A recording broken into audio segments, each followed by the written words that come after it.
படி அந்த அரக்கனுக்கு அந்த கிராமத்திலிருந்து ஒருவர் மூட்டை கணக்கான உணவை கொண்டு செல்ல வேண்டும்.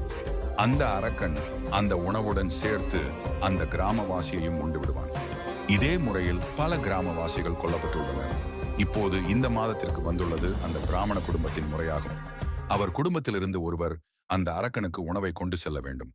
அப்படியே தன்னையும் அந்த அரக்கனுக்கு பலி கொடுக்க வேண்டும். இதனை கேட்ட குந்தி தேவி, என் மகன் பீமன் உங்களுக்கு கண்டிப்பாக உதவிடுவான். உங்கள் மகனின் இடத்தில் அவன் செல்வான் என கூறினார்.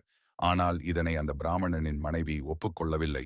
பயம் கொள்ளாதீர்கள், என் மகன் பீமா, அவன் பத்திரமாக மீண்டும் வருவான் என குந்தி தேவி கூறினார்.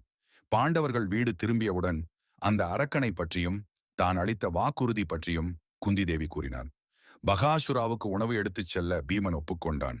அரிசி, பால், காய்கறிகள், பழங்கள் மற்றும் இனிப்புகள் அடங்கிய வண்டியை தள்ளியபடியே பீமன் புறப்பட்டான்.